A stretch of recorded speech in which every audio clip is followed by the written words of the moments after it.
마태복음 11장 28절에서 30절까지 보도록 하겠습니다. 제가 읽어드리겠습니다. 수고하고 무거운 짐진 자들아 다 내게로 오라. 내가 너희를 쉬게 하리라. 나는 마음이 온유하고 겸손하니 나의 멍에를 메고 내게 배우라. 그리하면 너희 마음이 쉼을 얻으리니 이는 내 멍에는 쉽고 내 짐은 가벼움이라 하시니라. 아멘. 오늘은 새생명 새생활 15과 마음 치유에 대해서 말씀 같이 확인하도록 하겠습니다.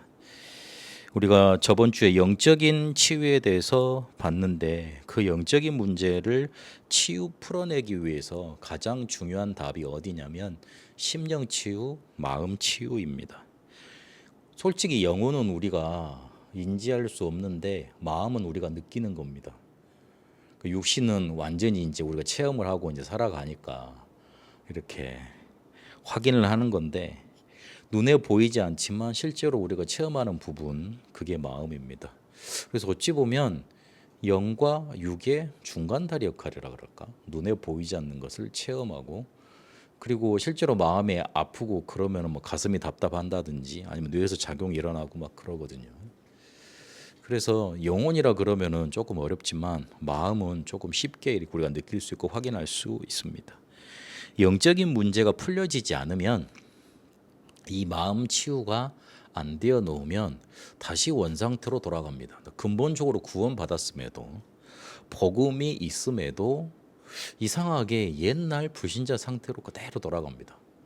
그래서 교회 다니는데 자기가 복음을 모르는 것도 아닌데 기도 안 하는 것도 아닌데 훈련을 못 받은 것도 아닌데 어느 순간 보면 가장 비참한 상태로 딱 가버리게 돼 있습니다. 그게 뭐냐면 마음 치유가 안 되어져서 그런 겁니다.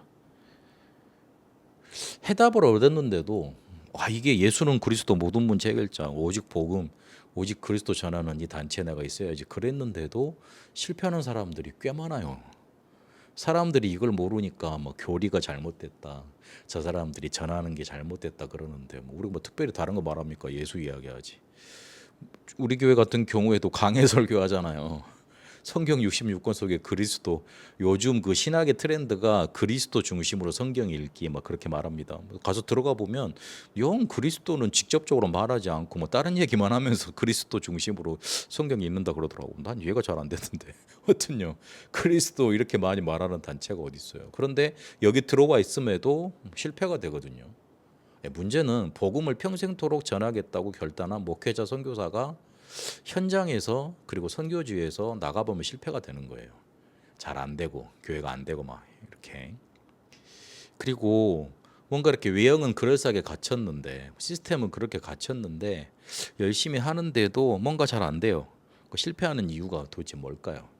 그리고 극도로 인기와 명성, 남이 알아주는 거 거기에 반대로 남이 날 안 알아주면 너무 막 다운되고 막 이러는 게 왜 그렇게 의존하게 될까요? 지난날에 상처 치유도 안 됐을 뿐더러 이 마음 치유가 안 됐던 겁니다. 놔두지 못하면 어디로 돌아가게 되느냐? 창세기 3장, 6장, 11장으로 바로 돌아가 버립니다. 문제는 거기에 있습니다. 마음이 아프고 힘들고 어렵다 이제 그 정도가 아니고요. 바로 어디로 돌아가 버리냐면 나 중심으로 돌아가고 육신만 보고 거기 뭔가 이렇게 해결하려고 노력하게 돼 있고요. 그리고 결국에는 하나님과 척지게 되고 대적하게 됩니다. 문제는 거기에 있어요. 그런데 의외로 마음에 그 스위치가 달려 있습니다. 성경이 네 마음을 지키라.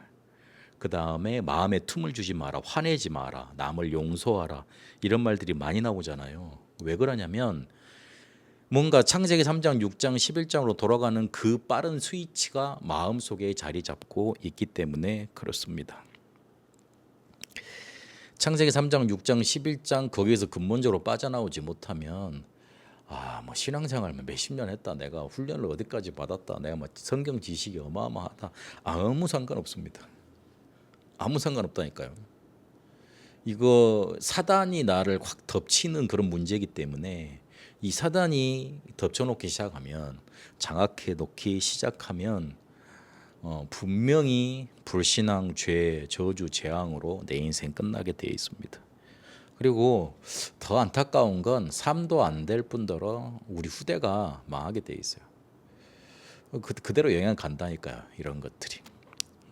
그래서 왜 이거 실패하는가, 왜 이렇게 안 되는가, 빨리 답을 찾아내야 됩니다. 이게 창세기 3장, 6장, 11장으로 돌아가 버리면 결국에 불신앙하게 되고요. 그 불신앙에는 죄가 따라옵니다. 그 죄 속에 분명히 사단의 역사 일어나게 돼 있습니다. 그래서 무서운 거예요. 그래서 무섭다니까요. 우리의 문제가 이거잖아요. 이게 우리의 마음과 생각을 장악해 버리는 거예요. 나는 잘한다 하는데, 나는 하나님의 일 한다 하는데, 나는 사람을 도와준다고 했던 일인데, 그런 것들이 결국 내 마음의 치유가 안 된 상태에서 창세기 3장, 6장, 11장으로 돌아가 버리면 이게 우리의 마음과 생각을 장악해서 결국은 실패의 길로 이끌어가게 되어 있습니다. 그건 불신자하고 다를 바가 없는 거 아니에요. 이 저주에서 우리가 빠져나왔는데 왜 또 거기로 가겠냐고요. 그래서 마음 치유란 단어가 굉장히 중요합니다. 더 구체적인 걸로 말을 해버리면 상처 속에 확 잡힌 거예요. 마음 속에 뭔가 상처가 확 그 마음을 사로잡아버린 겁니다. 그 당시 상처에 사로잡히면 창세기 3장, 6장, 11장 돌아갈 뿐더러 사단의 역사 속에 잡히게 돼 있고, 그 당시만큼은 불신자인 거예요. 그 상태만큼은 흑암한테 잡혀 있는 그런 상태인 거예요. 물론 복음의 능력이 크고 대단합니다만은 실제 삶에서는 실패하게 돼 있고, 그리고 가장 중요한 게 자기 마음과 생각 이런 것들 다 무너지게 돼 있습니다. 그러니까 자꾸 마음과 생각이 무너지니 삶이 올바르게 될 수가 없지 않습니까? 그래서 이 부분이 중요한 부분입니다.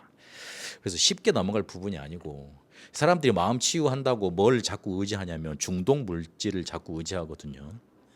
뭔가 이렇게 약도 의지하고, 약 중에 약, 술 그거 의지하고, 그렇게 막 이렇게 한잔하고, 아니면은 반대로 요즘 막 등산 다니고 운동 열심히 하고, 그 다음에 막 운동하고 이러면 그걸 잊혀질 수 있는 걸로 알고 있는데 아닙니다. 그렇지 않습니다. 한계가 있습니다. 어느 순간 탁 걸리게 돼 있습니다. 그러니까 열심히 몸은 좋은데 상처 확 사로잡히는 단계가 와요. 그래서 이게 답이 되고 오히려 상처를 속에서 힘을 얻고 길이 되는 거, 그 길을 우리가 알고 있어야 됩니다. 말씀과 기도로만 이게 가능하게 돼 있어요. 그래서 이걸 완전히 뿌리 뽑아버리고 완전히 답을 얻어야 됩니다. 내가 그렇게 살았었나 할 정도로. 남들 보기에 쟤 예전에 그런 사람이었는데 완전 달라졌다 할 정도로. 제가 복음 받고 나서요, 우리 교회에서 제 친구들하고 제가 가르치던 선생님들이 뭐라고 그랬냐면, 나 되게 많이 바뀌었다고 사람들이 말을 했어요. 완전히 뭐라 그럴까, 막 희귀꼬머리에 그 뭐라 그럴까, 교회 집 학교만 알았던 그런 뭐랄까 막 완전 너드남 비슷하게 막 그런 사람이었는데 완전히 변했다니까요. 그 사람들이 인정을 하더라고. 너 정말 달라졌다고. 그 어느 순간 보다 보니까 그 집안에, 우리 집안에 일어났던 저주 재앙 있잖아요. 순간 떠나가 있더라고요. 그 말씀드렸잖아요. 365일 중에 300일은 막 전쟁 속에 살았다고. 와, 이야기를 꼭 해야 될 것 같은데 아버지가 술 먹고 들어오시면 일단 새벽 2시, 3시까지는 난리도 아니었으니까. 니은자 아파트에 저희가 살았었는데, 그 니은자 딱 중간 15층까지 있던 16호 라인 중에 딱 절반, 딱 중간, 딱 중심지요. 808호. 거기에서 새벽 2시, 3시까지 막 소리 지르고 집어 던지고 싸우고 막 이랬으니, 옛날 같이 지금 같이 막 그렇게 막 층간 소음 들어가고 그러면 벌써 잡혀가고 난리가 났을 거예요. 막 분리되고 이러고 막 그랬을 건데, 그 당시 때는 뭐 법이 있어도 그런 게 됐었나? 그렇지 않았죠. 그래 놓으니까 한 새벽 2시, 3시쯤 조용히 이제 수그러질 때 싶으면, 아버지 손 뿌리치고 이제 나는 저기 계단 맨발로 뛰어 올라가 가지고 저 엘리베이터까지 올라가는 거예요. 엘리베이터 끝에 가보면 엘리베이터 수리 공간이 있습니다. 그 수리 공간 그쪽에다가 누가 이렇게 그 보일러 이렇게 감는 이렇게 보온재 있잖아요. 그걸 누가 깔아놨더라고. 그러면 그거 깔아놓고 새벽 한 5시, 6시까지나 거기서 잠자다가 다시 조용해지면 다시 들어와서 학교 가고 막 그랬어요. 그거를 근데 중간고사, 기말고사 때도 막 그러셨으니 얼마나 막 그러고 나는 그렇게 괴롭혀도 괜찮은데 막 어머니 막 그렇게 막 폭력하고 막 이러면 막 너무 막 이렇게 미치겠더라고 막 그래가지고 내 지금 생각해 보니까 소원이 뭐였냐면 내 진짜 대학교 가면 내가 돈 벌어 가지고 아버지는 저기 따로 혼자 살라 그러고 어머니랑 우리 동생 가지고 내가 대학 동생 데리고 같이 살겠다 막 이게 막 꿈이었거든요. 그러다가 제가 고등학교 2학년 때 복음을 받은 거예요. 얼마나 눌려 있었는지 한 6개월 동안은 이 복음이 저기 살 것 같은데 저기에 길이 있는 것 같은데 글이 듣다가 6개월 뒤에 무슨 단어가 들렸냐면 어느 성경 구절이 제게 확 들어왔냐면 요한일서 3장 8절이 제게 확 들어오더라고요. 죄를 짓는 자마다 마귀에게 속하나니 그 죄를 짓는 자마다 마귀에게 속하나니 하나님의 아들이 나타나신 것은 마귀의 일을 멸하심이니라 그 말이잖아요. 하나님의 아들이 오셔서 마귀의 일을 멸했어. 우리한테 그 권세 주셨어. 잠깐 기도하는데 그 흑암 저주 재앙이 떠나가기 시작하더라고요. 나 정말 그 아버지가 원망스럽고 우리 집안이 저주 재앙 지역 뭐 그런 거 받은 것 같고 그래서 나는 왜 이렇게 살아야 될까 막 그렇게 맨날 속에 이렇게 뭐라 그럴까 막 원망 막 그런 저주 재앙 속에 막 살아고 그랬었는데 그날요 그 우리 집안의 흑암 세력이 우리 아버지 붙잡고 우리 집안 붙잡고 있다는 그거 한 번 보고 나서 끝났어요. 그 상처가 너무 속았다는 사실에 너무 눈물이 나더라고. 그래서 이게 성경 말씀이고 정말 우리 아버지가 흑암 세력에 붙잡혔었구나 그거 깨닫고 나서는요. 그거 진짜 체험하고 나서는요. 그 상처 한순간에 사라져 버리더라고요. 물론 그 뒤에 복잡한 일도 많았습니다만은 원망이 되질 않더라고요. 왜냐? 영적인 신체를 보니까. 그 6월절 어린 양이 피 발랐다는 사실이 너무 깨달아지더라니까요. 그 뒤에 우리 집안에 뭔가 이렇게 흑암이 확 덮어졌던 게 커튼 확 걷듯이 이렇게 걷어지면서 빛이 임하기 시작하는데 집안의 저주장 끝나기 시작하더라고. IMF 터지면서 막 힘든 일도 있고 많았습니다만은 하나님이 나한테 복음 주셨으니 이거 분명히 이기게 할 수 있다. 그런 믿음과 확신 오는데. 그래서 내가 이런 얘기를 가끔 가다가 이렇게 불신자한테 하고 나잖아요. 내 앞에서 전혀 복음을 거부한 사람이 단 한 명도 없었어요. 다 이렇게 듣고 있더라고. 듣고 있더라고. 만약에 이게 치유가 안 된다. 갈등이 계속 되풀이되게 되어 있습니다. 된 듯 안 되고 되어지는 듯 또 안 되고 조금 됐다가 완전 원상태로 돌아가 있고 반복이 됩니다. 혹시 알코올 중독자들 그다음에 무슨 마약 중독자들 보잖아요. 굉장히 이 부분에 지금 뭐 상처가 있고 뭔가 잡고 있는 부분이 있습니다. 이게 뭐가 되냐면 사단이 들어오는 통로가 됩니다. 그러니까 화도 이렇게 그리고 낙심도 자주 하면 안 됩니다. 덮치는 들어오는 통로가 됩니다. 그 어떤 그 상처가 오는 통로들이 있잖아요. 가정 배경, 실패한 경험, 자라온 환경, 그리고 특별하게 뭔가 이렇게 막 잘못했던 거, 그리고 배움에 대한 실패 열등감. 저는 배움에 대한 실패 열등감 없거든요. 왜냐하면 공부가 잘 됐으니까. 죄송합니다. 공부가 잘 됐으니까 이런 데 벌써 열등감이 없거든요. 그 학교를 좋은 데를 갔어요. 어려서부터 이렇게 공부가 좀 괜찮게 돼가지고 좋은 데를 갔거든요. 그런데 해필이면 저를 다락방으로 인도해 줬던 분이 공부에 대한 열등감이 많았어. 그래가지고 우리를 앉혀놓고 나중에 이제 우리하고 갈랐을 때 이제 그분 다락방 안 한다고 막 하고 그럴 때 너무 우리에 대해서 이렇게 핍박을 하더라고. 그래가지고 원상태로 가버리는구나. 그러니까 내가 예전에 봤던 그분의 좋은 모습은 하나도 사라져 버리고 이 열등감만 확 드러나더라고요. 어느 순간 보니까 나중에 이렇게 또 뭐 그래가지고 항상 그분이 이제 말하는 그 주된 그거가 있었어요. 신학을 해야 된대. 그 문교부에서 주는 학위를 받아야 된대. 나는 공부를 실컷 해왔기 때문에 하도 질렸기 때문에 공부 더 하고 싶지 않아가지고 신학도 이렇게 뭐 학위 주든지 말든지 나는 학교 뭐 목사만 받으면 돼요. 나 그런 주의였고 그분은 절대로 문교부 인정 학교를 가야 된다고 막 이러더라고. 정식 대학을 가야 된다 그러더라고. 저 같은 경우에는 대학을 졸업을 못 해가지고 나중에 사이버 대학 졸업해서 이렇게 가고 그랬어요. 그랬는데 별 열등감 안 생기거든요. 근데 딱 그게 붙잡혀 있더라고요. 그래서 그게 결국은 사단의 통로가 돼버립니다. 사람 딱 달라져 버립니다. 사람이 나빠서 그런 게 아니고 여기에 잡혀버린 거예요. 반대로 이게 이용하면 큰 문이 됩니다. 응답과 전도와 사역 방향의 문이 됩니다. 내가 뭔 사역을 할까? 그리고 나에게 주신 달란트가 뭔가 찾는 길은 간단해요. 내 과거 상처 보면 돼요. 내 과거 상처 보면 된다니까요. 내가 지금 무슨 사역의 줄로 해야 될까? 뭘 해야 될까? 그거 과거 상처 보면 돼요. 거기에 답이 다 들어있어요. 응답이 내 과거 그 상처를 통해서 오고 그게 오히려 전도문이 될 수 있고. 근데 랩런트들한테 20년 전인가 그 미국에 가서 팀사에 가는데 그 뉴욕에 랩런트들을 모아놨더라고. 그래서 우리 집안 얘기 해줬죠. 우리 집안에서 이렇게 막 주전자 날아다니고 아버지 어머니 싸우고 막 내가 그렇게 힘들었다고 얘기해 주니까 애들이요 다들 쳐다보고 있더라고요. 그다음 제가 이제 그때 20 몇 살 전도사였잖아요. 그 목사님들 거기 사역자들이 전도사님 너무나 하나님이 보내준 것 같다고 막 그래 하더라니까. 나는 우리 집안 얘기를 했을 뿐인데 거기서 나는 복음 깨달은 걸 얘기해 줬을 뿐인데 그 사람들한테 완전 답되는 거예요.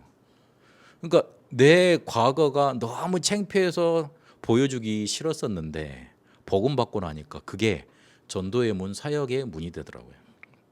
하나님 그리 축복하시려고 그걸 겪게 해 놓으신 겁니다. 깨닫지 못해서 사단의 동로가 되는 거 그거 우리는 빨리 빠져나와야 됩니다. 사단이 우리를 어떻게든 삼키려고 득달같이 달려듭니다. 그래서 그 건덕지로 주면 안 돼요. 그 먹이를 주면 안 된다고요. 베드로전서 5장 7절에서 8절인 것처럼 에베소 4장에는 틈을 주지 말라 그랬습니다. 그래서 결국은 이게 감사로 깨달아져야 되고 하나님이 주시는 전신갑주 있고 구원의 투구 뭐 방패 있지 않습니까? 에베소 6장에 보니까 허리띠 메고 방패 가지고 칼 들고 신발 신으라. 그리고 무시기도 해라. 이걸 가지고 계속 우리의 믿음을 살려내는 겁니다. 결국 우리의 근본을 살려내야 됩니다. 근원 살려내야 됩니다. 이거를 억누르면 어느 순간에 반드시 폭발합니다. 마음 치유가 안 됐는데 괜찮다 괜찮다 그리 말하잖아요. 폭발합니다. 우리 에레미야서 8장 11절 봤죠? 이 사람들이 평강하지 않은데 계속 옆에서 이렇게 니들 평강해 그러니까 아니야 우리한테는 평강 없어 그렇게 에레미야 선지자가 말하잖아요. 평강, 샬롬이 우리에게 임할 수 없는 상황이에요. 마음이 힘들 수밖에 없고 어려울 수밖에 없고 상처가 있을 수밖에 없다니까. 그런데 그걸 자꾸만 괜찮다 이겨낼 수 있다 그러면 더 짜증나요. 그래서 그게 근원적으로 사라질 수밖에 없는 복음을 그 사람한테 바로 알려줘야 됩니다. 복음을 바로 알려줬다는 건 두 가지를 제대로 말해야 돼요. 복음이 필요한 이유 그리고 복음인 그리스도, 답인 그리스도. 그러니까 쉽게 말해서 문제와 해답에 대해서 제대로 알려줘야지 복음에 대해서 제대로 말해주는 거예요. 예수 그리스도 하나님이니까 믿어라 그러면 강압적으로 막 때리 누르는 것밖에 안 되고 그럼 어떻게 그게 복된 소식이 됩니까? 네 문제가 절대 불가능이야. 그래서 그리스도가 오셨어. 그렇게 말해줘야지 그게 복된 소식이 되지. 자기는 잘 살고 있어. 잘 살고 있다니까. 그리고 잘 해결할 수 있을 것 같아. 그런데 예수 그리스도 모든 문제 해결자 복된 소식이다 그러면 그거 받아들여집니까? 예수가 뭐야? 그리스도가 뭐야? 그러고 다 튕겨내버리지. 그런데 알고 보니까 내가 알지 못했던 절대 불가능 불신앙 죄의 사단 요 문제가 있단 말이요. 그래서 내가 멸망받을 수밖에 없단 말이고 그리고 지금 그렇게 당하고 있어. 근데 그 해결책을 내가 할 수 없으니 다른 모든 종교에서 줄 수 없으니 철학과 선행에서 줄 수 없으니 그리스도라는 걸로 주셨어요. 그래서 그게 전달돼야 돼. 그래서 복음이 전달된다는 거는 문제와 해답이 전달된다는 겁니다. 그러면 구원받게 돼요. 그러면 이 사람에게 응답이 나타나고 증거 일어나게 돼 있어요. 그래서 그렇게 근원을 살려내야 돼요. 이렇게 폭탄을 제거하려면 뇌관을 없애야죠. 뇌관을 없애야죠. 터질 수 있는 근원 원인을 없애야 된다고요. 일단 복음 제대로 말해줘서 근원을 살려야 됩니다. 그리고 마음 치유란 게 어려운 게 딱 각인된 게 뿌리 체질되어 있기 때문에 그렇습니다. 각인 뿌리 체질 어떤 의미가 있죠? 꽉 얽혀 있는 거요. 얽혀 있다고요. 그래서 쉽게 안 돼요. 그래서 이걸 하나하나 풀어내야 됩니다. 어떤 걸로 풀 수 있습니까? 성령의 역사로만 풀 수 있습니다. 성령의 역사가 어떻게 납니까? 복음 증거될 때, 말씀 선포될 때, 기도할 때, 그때 성령의 역사가 일어나니까, 그렇게 성령의 역사가 일어나면서 망대 바꿔지는 일이 일어나면 됩니다. 그래서 조금만 살리는 호흡으로 조금만 기도 속으로 들어가세요. 그럼 바뀌어지게 되어 있습니다. 기준, 감사 나오면 된다. 정말로 감사 나오면 된다. 내 옛날 게 생각이 안 날 정도로 그렇게 감사 나오면 됩니다. 마음 치유 간단한 부분은 아닙니다. 그러나 하나님이 축복으로 주신 겁니다. 내 과거가 너무 사랑스럽고 남한테 자랑할 정도가 된다. 응답받는 사람이 됩니다. 치유된 겁니다.